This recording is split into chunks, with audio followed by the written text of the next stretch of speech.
Well, good evening, and welcome to another edition of the Leadership Edge.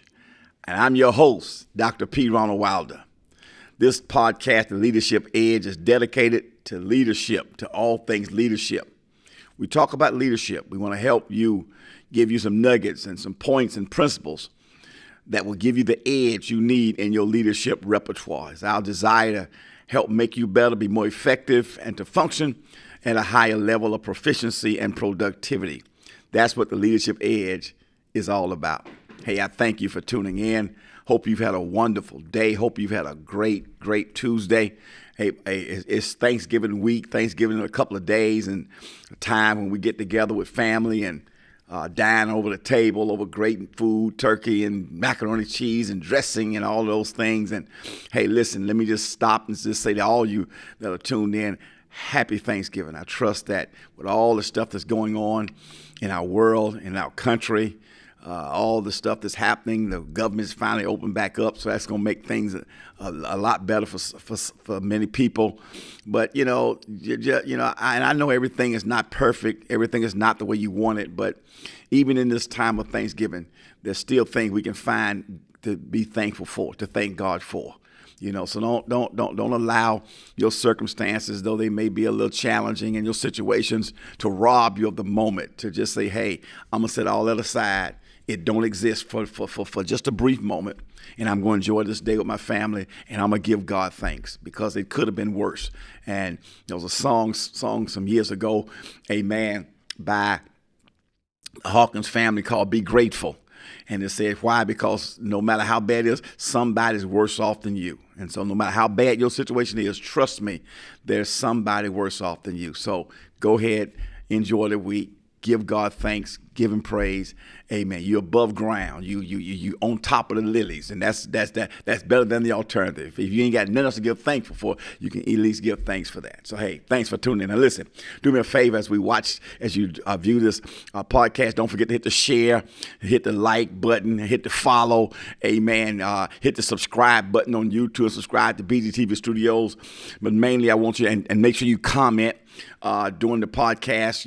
Let us know where you're watching from, and let us know different things that are said during the podcast that resonates with you. Okay, but we like you to share because again, we want the web of BGTV Studios, this platform, to spread far and wide, and every one of us have a different way and a different level of influence and a different tributary and a different region that our reach goes. Your reach goes places mine don't go. Mine go places yours don't go. And so we join together and share. We get to cover everything. So please always hit that share button. If you're watching this podcast or any podcast on BGTV Studios, always share it. We appreciate that. All right. Well, let's get back into talking leadership. Okay, that's what we do. Now we're talking about, been on this for several weeks, and going to be on some more. We're talking about leadership challenges. And today is, amen, the 9th segment. We're covering various aspects of it. And so this is leadership challenges number 9. Okay. And we're talking about the various challenges that leaders face. We talked about the people challenge. We talked about various pain challenge. Okay. Today, let's start talking about the various places, new places, moving from one place to another. And I'm not necessarily talking geographically, but I'm talking about moving in your growth and in your development from one place to another. Okay. The real situation is, if you remain in the same place, you're going to produce. It produces in you mediocrity. If you're not constantly growing, constantly moving, constantly ascending, then what will happen is mediocrity will set in.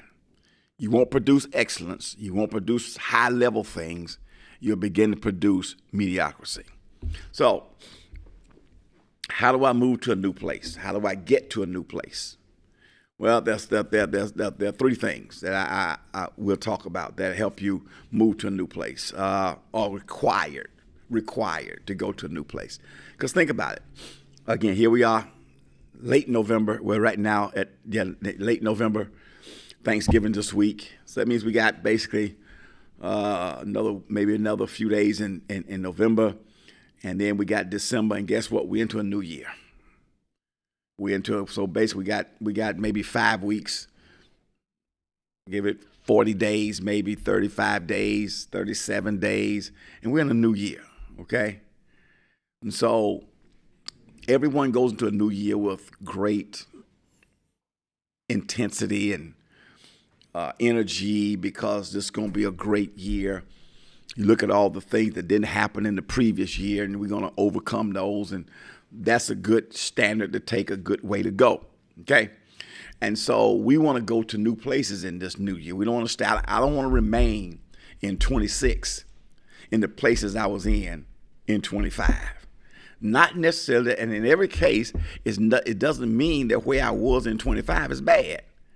But progress, growth, development, enhancement, okay? So basically I'm just saying, even though where I'm at is not a bad place, as I go into a new year, I want to go to a new place. I want to go to a higher place. I want to go to a better place, okay? So there are 3 steps to do that. Number 1, you got to have a clear vision. You got to develop a clear vision of your destination. So you got to determine the destination you want, and you got to get a clear vision for that destination, a clear vision of what that destination will look like, a clear vision of how I'm gonna get to that destination. And so you have to do that. You have to create vision. So you have to create a new vision for this new year. Okay, I want to be. This is where I want to be. This is where I want to wind up. This time next year, here's where I want to be. And it can happen. It can happen easily. Okay, but you got to put effort into it. And the first effort starts with vision. Okay. It means you developing a plan, you developing a goal, you developing a strategy for where I'm going and how I want to get there. That's number 1. Number 2, you got to disengage from all activities and people who are not headed in that direction. In other words, whatever destination you determine you're heading to, whatever place you decide, here's where I want to be next year. Here's the new place I want to go to. Okay? Here's where I want to get to. You got to disengage from every activity and every person that's not headed in that direction. Now, that's not easy. Okay? Don't even think it's going to be easy. I can say that and you say, I'm going to do it. It's not easy. For 2 reasons. Number 1, some of the activities that you'll need to disengage from are things that have become habits for you. You develop a habit doing it. You develop a habit of participating in it. And so it's a part of what you do naturally.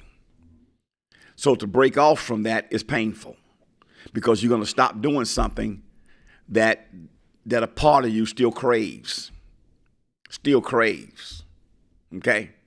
It's kind of like if you drink sodas and you decide that I want to give up sodas because I just want to, not drink sodas as much, okay? Because I want to be a little more health conscious, so you stop drinking sodas, and you probably can, but something, if you're constantly drinking sodas every day, a couple sodas every day, then what's going to happen is your body going to begin to crave sodas.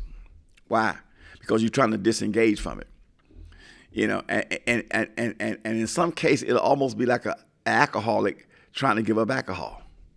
Maybe not to the same degree, but somewhat, because you'll have that craving. You want to let's say it's Coca-Cola you drink or ginger ale. You want a ginger ale, you want a Coke. I mean, it'll come on you just that strong. So disengaging is not easy. So some of the habits and some of the things you're involved in that's detrimental to the destination you're trying to get to or the new place you're trying to get to, they become habits, and you do them naturally. You have a craving for them. So to disengage from those activities, from those things, it's not easy. Then there's some people you need to disengage from. You need to take. I think every year we should take an evaluation of the people that's in our lives, and we ought to look and say, okay, we ought to make several decisions about people coming in every year. Number one, what people do I need to eliminate out of my life? Okay? That's a people choice. Who do I need to let go? Who is not profiting me at all? Who is siphoning energy from me that I'm making deposits in but getting no withdrawals from? Who's taking my time and I'm getting no return for it? Okay? Who's a detriment? Who's a distraction to keep me from going to my next place? They need to be eliminated. So you got to find out, number one, who needs to be eliminated. Number two, who do I need to scale down? I don't necessarily need to eliminate them, but I need to scale down the amount of time and effort I spend with them. They're not altogether detriment, but they're not worth what I've been giving them. So I'm not going to totally eliminate them, but I'm going to scale them down. I'm going to cut them back. It's kind of like being on a job. I'm not taking you still got a job. You're just not a full-time employee no more. You're a part-timer, okay? Yeah, so you're not a 40-hour week employee. You're a part-timer, and you're probably going to be getting like 10, 11 hours, okay? So I'm putting these people on a part-time basis. Are you with me? Then I look at what people do I need to spend more time with? Who are the people that I need to put more energy into? Or I need to be around them to gain more from them. So who do I need to spend more time with? There will be people like that you need to spend time with. In two ways. Number one, for development, you developing them, you mentoring them. But others, you gaining from them, you getting from them. They're growing you. They're inspiring you. They're encouraging you. They're empowering you. Okay? So who do I have on that category? Then the fourth category is what new relationships do I need to develop? What's the person that I may know them, I may not know them, but I do not have a relationship with them, and I need to develop one. I need to pursue a relationship with them. There'll be people like that. So 4 decisions you got to make about people as you move into a new place in the new year. Who needs to be eliminated? Who needs to be scaled down? Who do I need to give more time and energy to, and who I need to be around more? And what new relationship do I need to develop? Those are decisions that need to be made every year. You probably need to start making them in December, or maybe even late November, or in November, about how that goes. But you got to disengage, okay? You got to disengage. Anybody and anything that's not going in the direction that you want to go. Okay? I've seen people who talk about going to the next level and doing something different, but they don't disengage. I remember when I was in grad school working on my master's, and when I saw the level of commitment, determination, and drive that the master's program required, I immediately made the adjustment. I cut certain things out of my life. I cut certain people out of my life. I cut certain activities out of my life. One activity I kept in my life, I loved to play, that time I'm a sports guy, I love to play ball. I played softball, slow pitch softball. But every game I went to, every practice I went to, every tournament I went to, I had my work with me. So in between innings, in between games, I'm in a book. That's the commitment. Some stuff I totally disengaged from. I only kept softball because that was a passion. But other sports activities, other things, I disengaged. Hanging out with the guys, I disengaged. You cannot keep the same schedule. You cannot keep the same lifestyle. You cannot keep the same priorities and go to a new place. There has to be a readjustment, a reassessing, a reassigning. There has to be some disengaging. If you study the great leaders, the most successful leaders, they do this religiously. They disengage. It's a constant thing for them.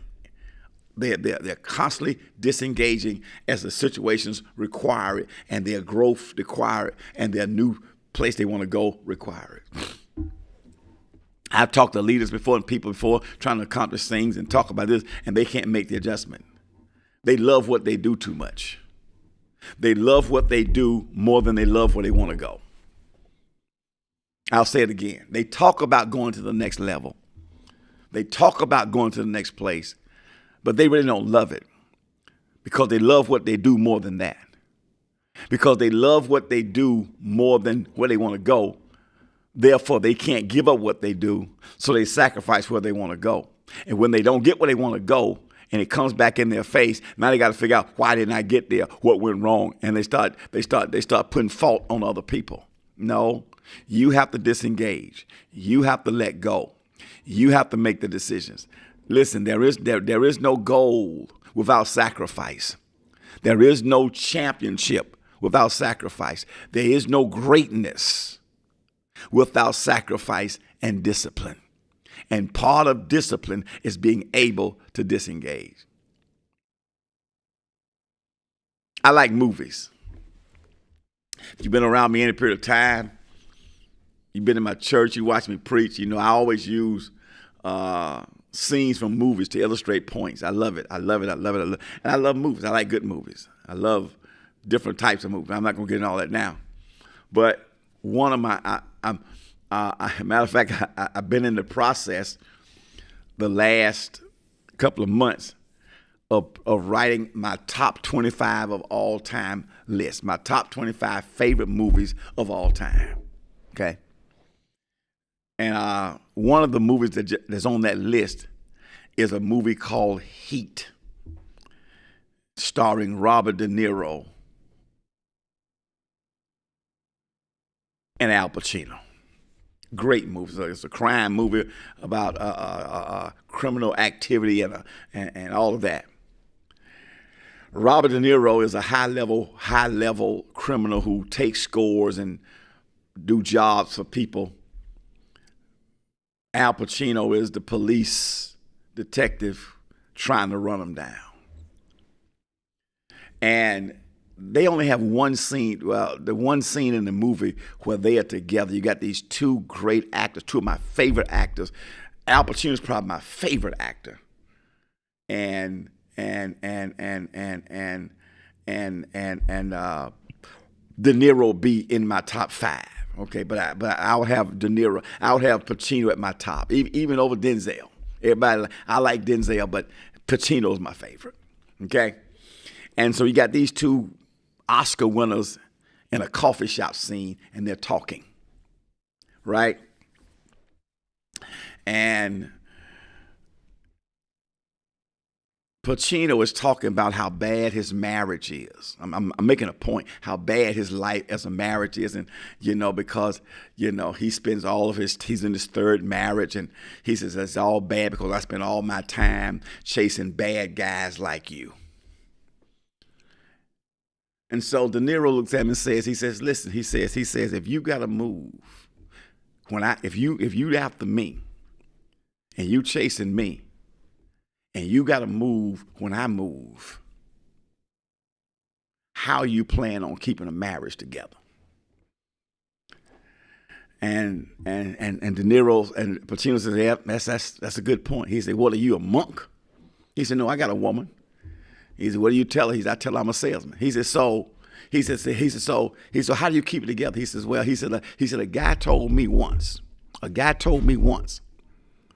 never be attached to nothing that you can't walk away from in 30 seconds flat if you see the heat coming around the corner. Now, I know this is criminal, this is bad, negative. I'm just bringing out a point.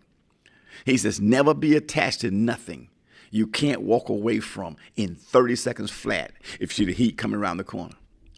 And so Pacino says, so then if you see me coming around that corner, you going to just walk away from this woman?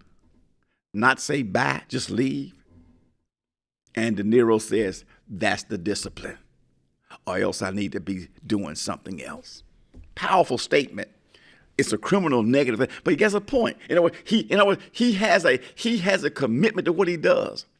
And anything that gets in the way of that, what he's saying is, I'm going to disengage. I'm going to walk away from in 30 seconds flat in order to save myself and keep myself from getting caught and going to jail. It's called disengagement. So the same type thing. You can't be attached to anything that's going to deviate you from going to your next place that you can't detach from. And that's what happened to many leaders who want to go up, but they are so attached to certain things that your next phase required you to give that up, you to walk away from that. You can't have that.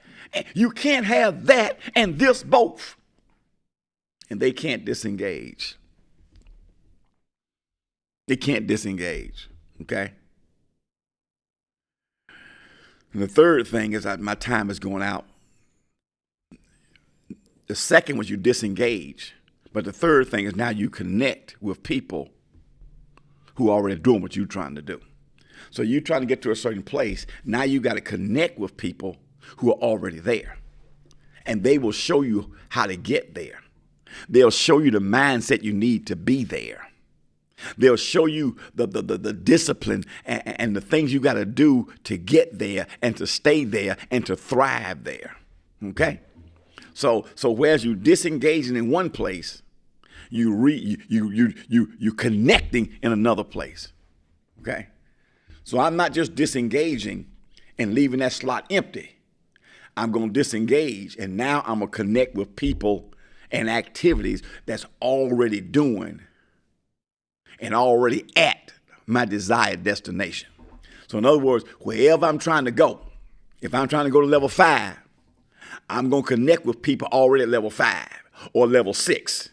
They already doing what I want to do. So now you show me how to get there. You show me the commitment. You show me the discipline. You show me the focus. You show me the drive. You show me the determination.